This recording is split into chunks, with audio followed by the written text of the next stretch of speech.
To international headlines, new this morning, Japan's Prime Minister says he'll step down next month, ending a 3-year term marked by political scandals. Prime Minister Fumio Kishida made the announcement this morning during a news conference, saying he will not seek re-election as president of the ruling Liberal Democratic Party.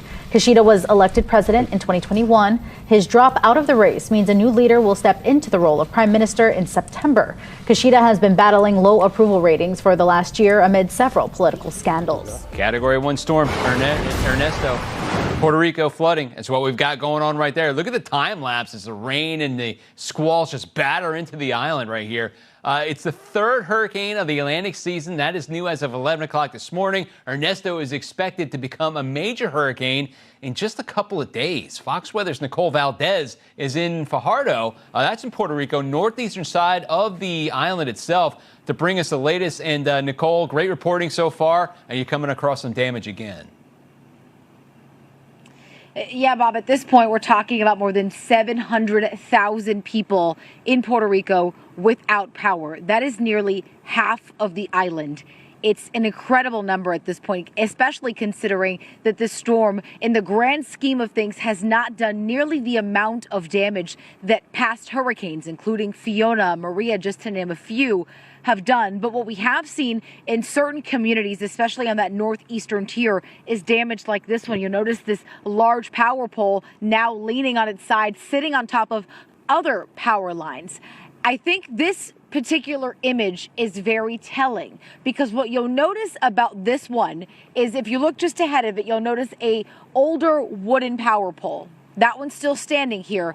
The one that we're talking about that's clearly been whipped over by these strong wind gusts with Tropical Storm Ernesto is much newer. It's aluminum. This is actually one of the newer power poles that the company, the energy company here, Luma, has been working to install following several major hurricanes, ones that they really were touting were going to be much stronger and able to withstand these storms. But unfortunately, you'll notice here the reality is that that was not the case, at least for this one. You'll notice here where it was sort of bent over and pushed out from the winds from this storm. And again, we're talking a storm of upwards of 70-mile-per-hour winds. They have definitely faced stronger here in the past. So I think there are going to be a lot of people that see this image and really feel frustrated to see that even those things that were put in following these storms that they hoped would be able to withstand, or at least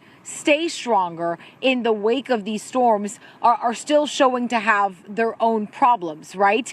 It's why we are seeing such incredibly large and in some cases growing numbers of power outages. And there is a lot of people who are now asking themselves, how long are these power outages going to last? There were some who lost power overnight, some that have told me they've started to see the lights come back on in certain communities closer to San Juan and those areas. But again, it's really the communities further away from that heavily populated city that may not have power come back for several days, weeks, even potentially months. It's not an easy process, one that takes a lot of time to work through. And this is unfortunately what a lot of Puerto Ricans expected to see. It's why they spent the days before this storm gathering supplies, getting that gasoline, getting those bottles of water, because they unfortunately realized that this is a very likely scenario, one that they have seen, Bob,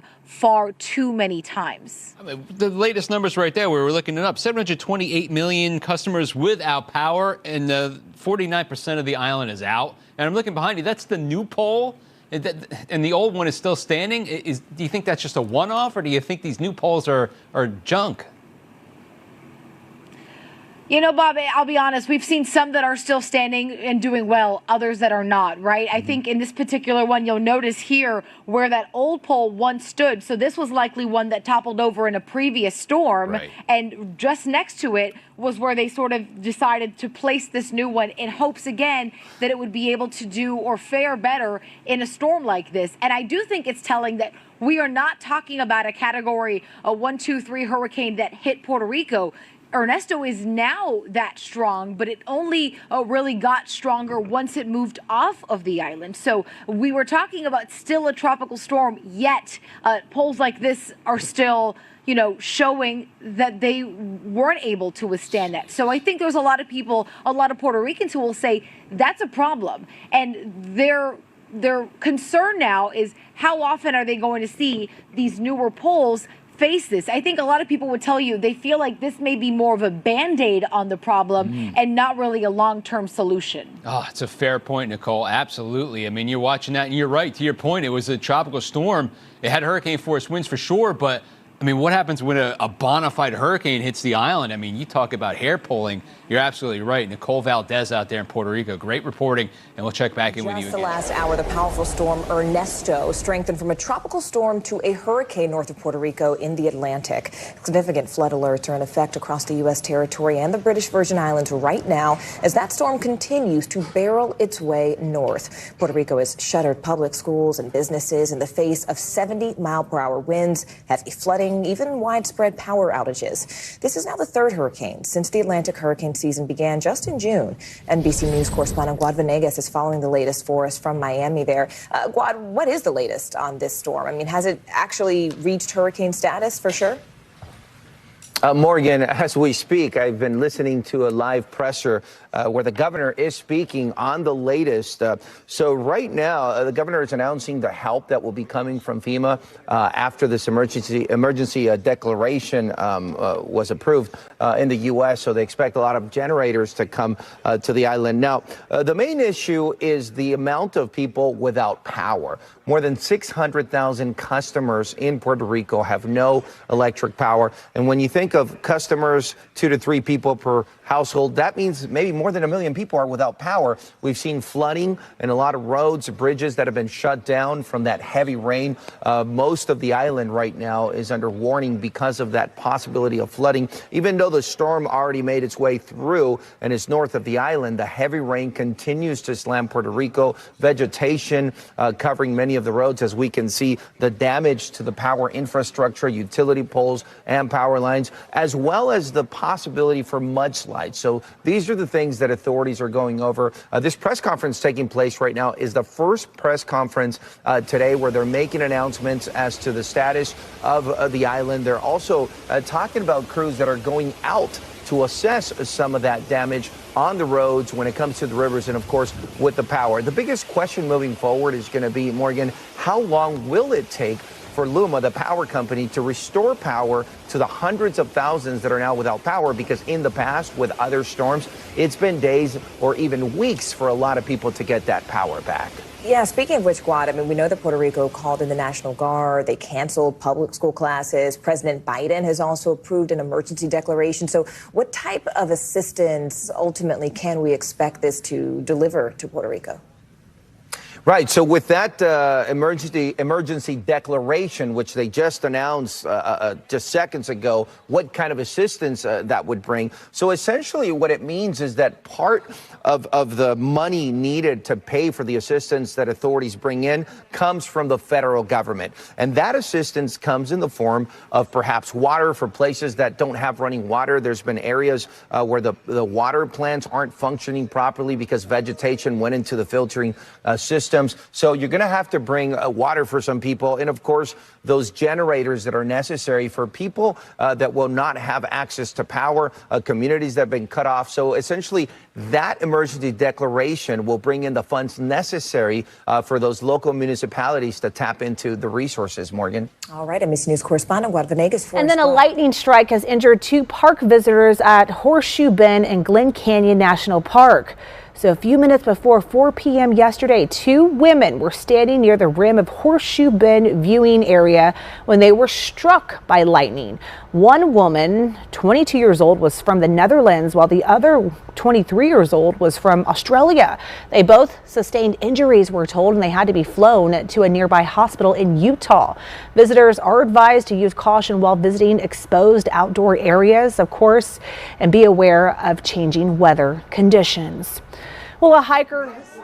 An escalating outbreak of Mpox in Democratic Republic of Congo and its neighbours has prompted Africa's top public health body to declare a public health emergency of continental concern for the first time. But while experts hope that will galvanise a global response, many obstacles remain.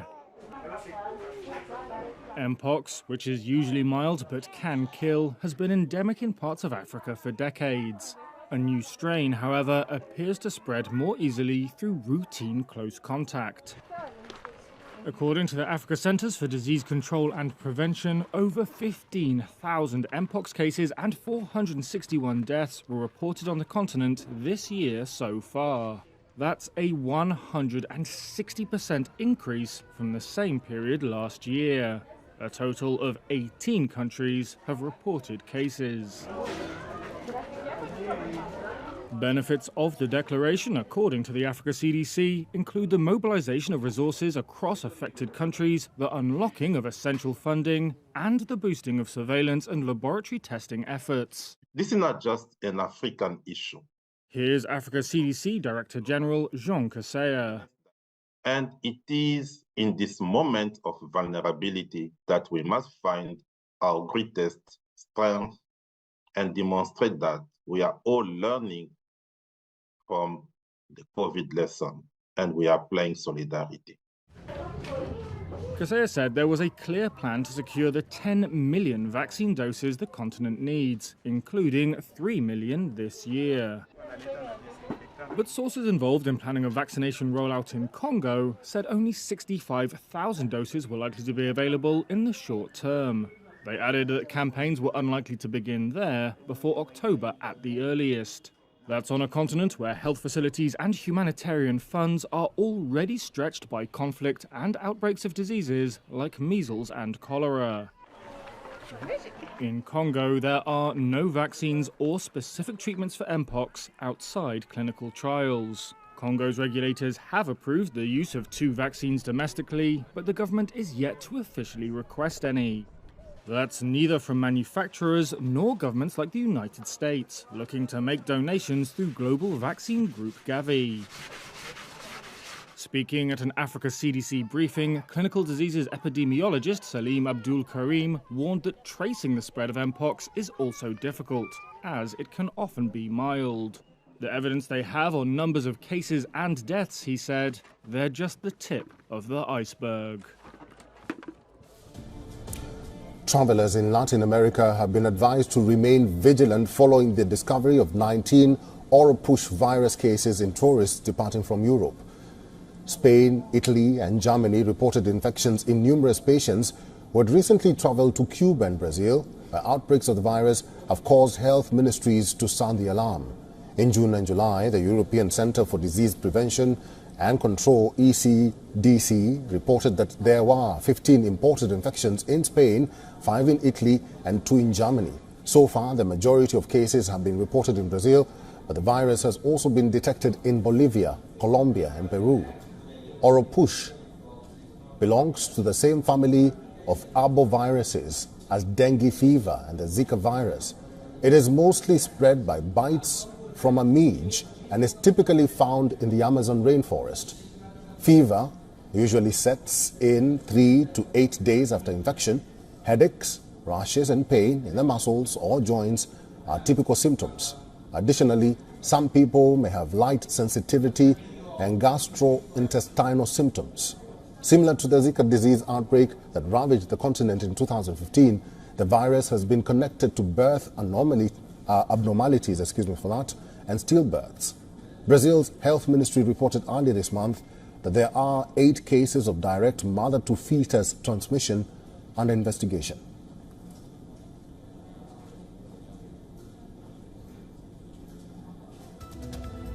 We also have another breaking news coming in, this time from Tehran, where a major cyber attack has targeted the central bank of Iran. Reports indicate that several other banks have also been attacked. This is leading to widespread disruptions in the country's banking system. Initial assessments indicated that this could be one of the largest cyber attacks ever against Iranian state infrastructure. The last cyber attack carried out against Iranian institutions took place last December, when a significant part of the gas stations in the country were damaged as part of a cyber attack. Tehran has blamed Israel and the US for the cyber attack. In January last year, Iran's central bank suffered from a DDoS attack. DDoS attacks attempt to cripple servers by overwhelming them with internet traffic.